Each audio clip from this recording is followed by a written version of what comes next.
And the Nigerian government revenue performance has been a subject of praise, with major agencies exceeding their target for 2024. However, questions linger about why the government continues to borrow despite the significant boost in internally generated revenue. Now, during a recent interactive section with the National Assembly, lawmakers scrutinized this issue while also raising concerns about some controversial partnerships. TV360's Nigeria Folashade Olusegun brings us the highlights from the discussion. The apparent contradiction of federal government exceeding its revenue targets yet continuing to rely on borrowing came under scrutiny during interactive sections with the National Assembly's Joint Committees on Finance, Budget and National Planning. The discussions revolved around 2025-2027 medium-term expenditure framework and fiscal strategy paper. In their presentations on 2024 budget performance and revenue projections for the 49.7 trillion naira 2025 budget, revenue-generating agencies reported impressive achievements. In 2025, we see a much more robust year and a better year because two things have happened, Mr. Chairman. The burden of subsidies is gone from our heads.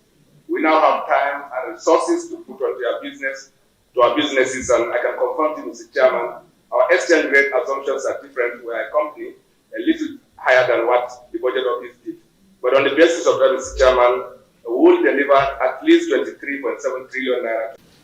For 2025, it is projected that we will expect to make an increase of 20% on the 2024 performance.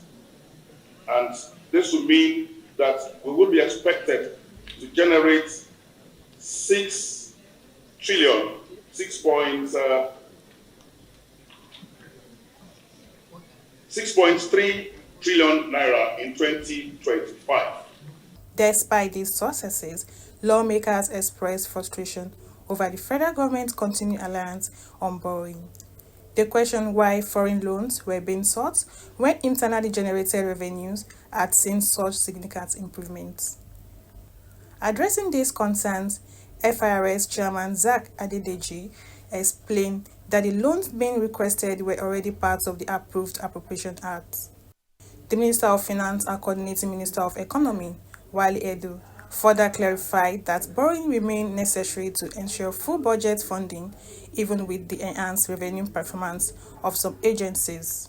Most of the borrowing that you are being approved for us is foreign exchange, which has to do with our international fiscal balances. Despite the fact that we have Naira, we have foreign components which we use to manage our reserves because of import-export balances. So borrowing, as I would say, is not a crime, it's not a problem.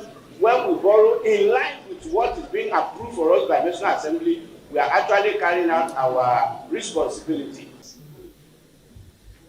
The revenue, despite the sterling efforts of FIRS and the Comptroller General of Customs, AU and PRC and other revenue-adding agencies, is still below the budget as at 2024. That is the reality. So that takes care of the issue of the fact that there was already a budget deficit envisaged in the 2024 budget as amended. And the borrowing that has been done according to the appropriation, according to the approval of the National Assembly. As the debate over Nigerians' borrowing persists, stakeholders continue to urge review of revenue management and spending priorities.